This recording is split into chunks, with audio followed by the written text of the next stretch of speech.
Good morning students. கெமிஸ்ட்ரியில் 2 lesson complete பண்ணிட்டோம்.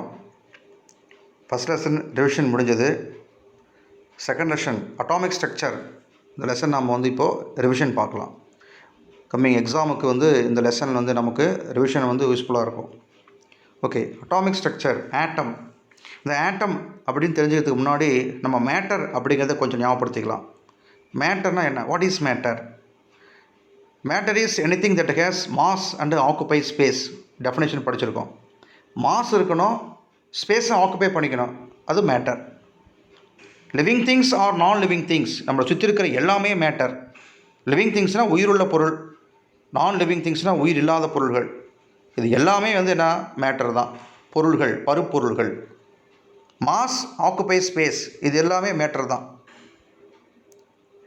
அப்போது இந்த மேட்டர் அப்படிங்கிறது 3 ஸ்டேட்டில் இருக்குது. Solid, liquid, gas. Matter is made up of tiny particles. Tiny particles அப்படின்னா atoms. Small in size, small particles, invisible particles, cannot be broken, cannot see. இது எல்லாமே ஆட்டம். கண்ணுக்கு தெரியாது, மிகச்சிறியது, உடைக்க முடியாது, பார்க்க முடியாது, அந்த அளவிற்கு அது ரொம்ப மைனூட்டாக இருக்கக்கூடிய ஒரு பார்ட்டிகல்ஸ், அதுதான் ஆட்டம். க்ரீக்ஸில் சொல்லுவாங்க, க்ரீக் லாங்குவேஜில் அட்டாமஸ். அட்டாமஸ் அப்படிங்கிற அந்த வேர்டுலேருந்து வந்தது தான் ஆட்டம். இந்த ஆட்டம் அப்படிங்கிறதுல எல்லாத்துலேயுமே இருக்குது. எதில் இல்லை? எல்லாத்துலேயுமே இருக்குது. Small particles. எந்த ஒரு பொருளையும் நம்ம உடைச்சிக்கிட்டே வரோம், 2 உடைச்சிக்கிட்டே வரோம். அதுக்கு எக்ஸாம்பிள் நம்ம பார்த்தோம், ஒரு சாக் பீஸை நம்ம உடைச்சிக்கிட்டே வரும்போது கெனாட் ப்ரோக்கன், இனிமேல் என்னால் உடைக்க முடியல, பிகாஸ் டைனி பார்ட்டிகல்ஸ், ஸ்மால் இன் சைஸாக இருக்குது. அப்போ இதுக்கு மேலே உடைக்க முடியல அப்படிங்கிற பற்றியா, அதுதான் பார்ட்டிகல்ஸ், ஸ்மால் பார்ட்டிகல்ஸ், அதுதான் ஆட்டம்ஸ். அப்போ எல்லாத்துலேயுமே ஆட்டம்ஸ் இருக்குது. ஆட்டம்ஸ் இல்லாமல் மேட்டர் இல்லை. எல்லாத்துலேயுமே அணுக்கள் இருக்குது. ஆட்டம் அப்படிங்கிறது இருக்குது. இந்த ஆட்டம் அப்படிங்கிறது cannot see, பார்க்க முடியாது. மைக்ரோஸ்கோப்பில் கூட பார்க்க முடியாத அளவுக்கு இருந்தது. இன்றைக்கி சயின்ஸ் டெக்னாலஜி டெவலப்மெண்ட்னால இன்றைக்கி நிறைய மைக்ரோஸ்கோப் கண்டுபிடிச்சிட்டாங்க. Scanning electron microscope, tunnelling electron microscope, இந்த மாதிரி சில அட்வான்ஸ் டெக்னாலஜி மைக்ரோஸ்கோப்பில் இன்றைக்கி நிறைய இருக்குது. ஒரு ஆட்டத்தினுடைய ஸ்ட்ரக்சர் எப்படி இருக்குது அப்படி இதெல்லாம் இன்றைக்கி பார்க்கலாம்.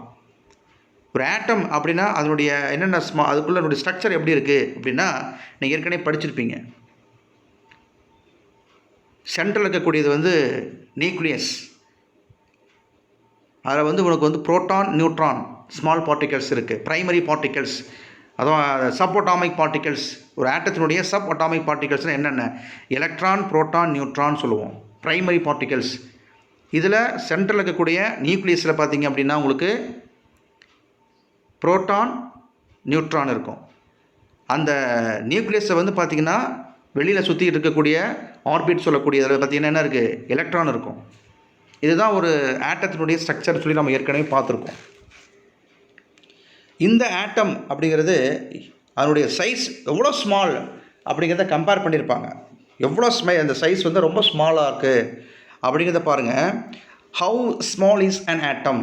An atom is 1,000 times smaller than the thickest human hair. மனிதனுடைய அந்த முடியினுடைய 1000 மடங்களை விட ரொம்ப சிறியது ஆட்டம்.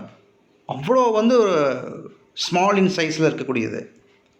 அவங்க கொடுத்துருக்காங்க பாரு, 1 × 10⁻⁹ டயாமீட்டர் கொடுத்துருக்காங்க. அதனுடைய அளவு பார்த்திங்கன்னா அவ்வளோ மிகச்சிறியது. மைனஸ் பவருக்கு மேலே -10 பவருங்கிறேன், பவருக்கு மேலே மைனஸ் அப்படின்னா மிகச்சிறியதுங்கிறத காட்டக்கூடியது தான் மைனஸ். அதுக்கப்புறம் நம்பர்ஸ் அதிகமாக அதிகமாக அதிகமாக அதோட வேல்யூ கம்மியாகுதுன்னு அர்த்தம். இப்போ -9 அடுத்து -10னா -9 விட -10 மிகச்சிறியதுன்னு அர்த்தம். அதை விட ஸ்மால் அப்படின்னு அர்த்தம். கீழே கம்பேர் பண்ணியிருக்காங்க பாருங்கள். பென்சில், ரெட் பிளட் செல், அதாவது ரத்த சிவப்பு செல் சொல்லக்கூடியது, அப்புறம் ஒரு வைரஸ்ஸு, அப்புறம் டஸ்ட் பார்ட்டிகல்ஸோடு கம்பேர் பண்ணுறாங்க. கீழே பாருங்கள், பென்சிலுடைய அந்த அந்த என்ன சொல்கிறது, அந்த முள் இருக்கு இல்லையா, அந்த நிப்பு, கிராஃபைட் சொல்லக்கூடியது, அதில் இருக்கக்கூடிய அந்த பார்ட்டிகல்ஸினுடைய அளவு பாருங்கள். 1 × 10⁻⁻2 மீட்டர் கொடுத்துருக்காங்க. -2 அப்படிங்கிறது பார்த்தீங்கன்னா 1.0.0.001 அப்படிங்கிற மாதிரி. இப்போ எவ்வளோ பவரோ அதுக்கு 0 அத்தனைக்கு இருக்கணும். அப்போ குறைஞ்சிக்கிட்டே வருதுன்னு அர்த்தம். -2 அதே ரெட் ப்ளஸ் பாருங்கள், பிளட் செல்லு 1 × 10⁻⁻4 மீட்டர் கொடுத்துருக்காங்க. அப்போ -2 விட -4 வந்து ரொம்ப வேல்யூ கம்மி. நான் சொன்னேன் மைனஸ் பக்கத்தில் நம்பர் அதிகமாக அதிகமாக வேல்யூ கம்மின்னு அர்த்தம், மதிப்பு குறைவு. அப்போது பென்சிலை விட இருக்கக்கூடிய அந்த கிராஃபைட்ஸ் பார்ட்டிகல்ஸை விட ரெட் ப்ளஸ் செல் வந்து மிக குறைவு, மிகச்சிறியது அப்படிங்கிறாங்க. இதே அடுத்தது பாருங்கள், வைரஸ் பாருங்கள், 1 × 10⁻⁻6 மீட்டர். அப்போ பிளட் செல்லை விட வைரஸ் ஸ்மால். அடுத்தது பாருங்கள், டஸ்ட் பார்ட்டிகல்ஸில் 1 × 10⁻⁻7 மீட்டர் கொடுத்துருக்காங்க. அப்போ என்ன அர்த்தம், மேலே இருக்கக்கூடிய பென்சிலு, பிளட் செல்லு, வைரஸை விட டஸ்ட் பார்ட்டிக்கல் வந்து ரொம்ப சின்னது. ஏன்னா -7 இன்னும் அதை விட ரொம்ப சின்னதுங்கிறாங்க. ஆட்டம் பார்த்தீங்கன்னா 1 × 10⁻⁹ சொல்லி தமிழ் மீடியத்தில் இருக்கும், இங்கே -10 கொடுத்துருக்காங்க மீட்டர். அப்போ இது எல்லாத்த விட ஆட்டம் மிகச்சிறியது. இப்போ எல்லாத்த விட ரொம்ப ஸ்மால் எது அப்படின்னா ஆட்டம். ஸோ 1 × 10⁻−10 மிகச்சிறியது, எல்லாத்த விட மிகச்சிறியது. ஸோ நோட் பண்ணிக்கங்க, அதுதான். ஏன்னா 1 மார்க்கில் இதெல்லாம் கேட்கலாம். அதோடய ஸ்ட்ரக்சர் பாருங்கள், சென்டரில் பார்த்தீங்கன்னா அதனுடைய அட்டாமிக் ஸ்ட்ரக்சரில் அங்கே வந்து இருக்கக்கூடிய ஸ்மால் பார்ட்டிகல்ஸ் வந்து புரோட்டானும் நியூட்ரானும் அங்கே சேர்ந்து இருக்கக்கூடியதான் நியூக்ளியஸு. வெளியில் இருக்கக்கூடிய அந்த பார்ட்டிகல்ஸ் எதுன்னா எலக்ட்ரான், மேலே வந்து வெளிவட்ட பாதையில் சுற்றி இருக்கக்கூடியதான் வந்து எலக்ட்ரான். ஸோ ப்ரைமரி பார்ட்டிகல்ஸ்னு சொன்னோம்னா எலக்ட்ரான், புரோட்டான், நியூட்ரானுங்கிறத மறக்காதீங்க.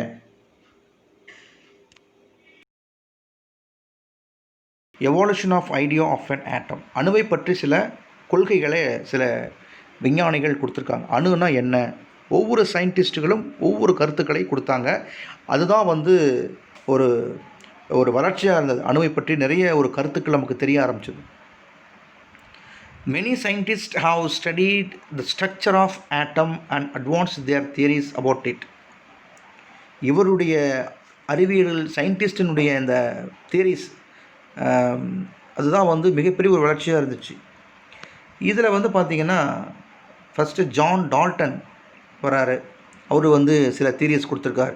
த theories proposed by John Dalton, J Thomson and Rutherford are given below. உங்களுக்கு கொடுத்துருக்கிறது வந்து பார்த்திங்கன்னா ஒரு 3 சயின்டிஸ்டுடைய கருத்துக்கள் ஆட்டம்ஸை பற்றி, அபவுட் ஆட்டமை பற்றி என்ன சொல்லியிருக்காங்க அப்படிங்கிறத பாரு. First John Dalton. யார் இந்த டால்டன்? இந்த படத்தை பாருங்கள், இந்த பிக்சர் இருக்கிற பற்றியா, அவர் தான் வந்து ஜான் டால்டன். ஒரு பெரிய சயின்டிஸ்ட் இவர். அது மட்டும் இல்லை, இவர் என்னென்னா ஃபஸ்ட்டு வந்து ஒரு டீச்சர், ஒரு இங்கிலீஷ் டீச்சர். இங்கிலீஷ் ஸ்கூலில் வந்து ஒரு டீச்சராக ஒர்க் பண்ணியிருக்கார். 12 வயசில் இவர் டீச்சர் ஆகிட்டார். அவர் படித்த ஸ்கூல்லேயே ஒரு டீச்சராக இருக்கார். 7 இயர்ஸ், 7 வருஷம் கழித்து அதே ஸ்கூலில் வந்து பார்த்திங்கன்னா பிரின்சிபலாக இருக்கார். அப்போது ஒரு டீச்சராக ஆரம்பிக்கிறாரு, ஹெட்மாஸ்டர் ஆகிறாரு, பிரின்சிபல் ஆகிறாரு, ஒரு சயின்டிஸ்டாக இருக்கார். இப்படிப்பட்டவர் புவர் வீவர், அதாவது ஒரு ஏழை நெசவாளியினுடைய மகன். இவர் சில கருத்துக்களை பார்த்திங்கன்னா கொடுத்துருக்கார் ஆட்டம்ஸ் பற்றி. 1803 7 and 8 வரைக்கும் இவருடைய கருத்துக்கள் சொல்லப்பட்டது. ஸோ இவர் என்ன சொல்கிறார் இந்த ஜான் டால்டன் அவர் அப்படின்னா பாருங்கள், Dalton's atomic theory. John Dalton proposed the atomic theory in the year 1808. அதாவது 1808 வருஷம்தான் இவர் வந்து அணுவை பற்றி சில கொள்கைகளை வெளியிட்டிருக்கார். He proposed that matter consists of very small particles which he named atom. இதுதான் அவர் சொன்ன முதல் விஷயம். அதாவது ஒரு மேட்டர் அப்படிங்கிறதுல இருக்கக்கூடிய வெரி ஸ்மால் பார்ட்டிகல்ஸ் தான் ஆட்டம் அப்படின்னாரு. அதுக்கு பேர் வச்சது இவர் தான், ஆட்டம் சொன்னது இவர் தான். ரெண்டாவது விஷயம், an atom is smallest invisible particle. அதாவது பிரிக்க முடியாது, இந்த பார்ட்டிகல்ஸ் என்ன செய்யுது, cannot be split, பிரிக்க முடியாத அளவுக்கு மிகச்சிறியது, அதுதான் வந்து மேட்டர் அப்படின்னாரு. அந்த பிரிக்க முடியாமல் இருக்கக்கூடிய ஆட்டம்ஸ்லாம் சேர்ந்து இருக்கிறதுல இருக்குது, மேட்டரில் இருக்குது, அதுதான் வந்து சொல்லியிருக்கார். It is spherical in shape. Spherical in ஷேப்னா ஒரு ஆட்டம்ங்கிறது வந்து கோள வடிவத்தில் இருக்கிறது அப்படின்னாரு. கோள வடிவத்தில் இருக்க, ஸ்பெரிக்கல்னால் கோளம், இன் ஷேப் வடிவத்தில் உள்ளது. அப்போது இவர் சொல்ல விஷயம் பார்த்திங்கன்னா முக்கியமான விஷயம் 2 விஷயம் சொல்லியிருக்கார். இன்னும் நிறைய சொல்லியிருக்கார். ஒரு எலமெண்ட்ஸில் இருக்கக்கூடிய ஆட்டம்ஸ் வந்து சேம் கைண்ட் ஆஃப் ஆட்டம்ஸ் அப்படின்னாரு. காம்பவுண்ட்ஸ் இருக்கக்கூடிய ஆட்டம்ஸ் வந்து டிஃப்ரெண்ட் கைண்ட் ஆஃப் ஆட்டம்ஸ்னாரு. இவர் காலத்தில் கண்டுபிடிச்ச லிக்விட்ஸ் கேஸஸ்னுடைய ப்ராப்பர்ட்டிஸ் எல்லாம் இவர் சொல்லியிருக்காரு, இதெல்லாம் சொல்லியிருக்காரு. ஸோ ஆட்டம்ஸுங்கிறத பற்றி சொன்ன முதல் விஷயம் பார்த்திங்கன்னா இதுதான். என்ன அப்படின்னா, an atom is smallest invisible particle, it is spherical in shape. இந்த ரெண்டு விஷயம் நீங்கள் மறக்கக்கூடாது. இவர் சொன்ன மிக முக்கியமான விஷயம் ரெண்டு தான். ஆச்சா, ஆட்டம்ஸ் நெய்தர் பி கிரியேட்டட் நார் டிஸ்ட்ராய்டு, அதுவும் சொல்லியிருக்கிறார். ஆட்டம் ஆக்கவும் முடியாது, அழிக்கும், இதெல்லாம் அவருடைய தியரி தான். His theory does not propose anything about the positive and negative charges of an atom.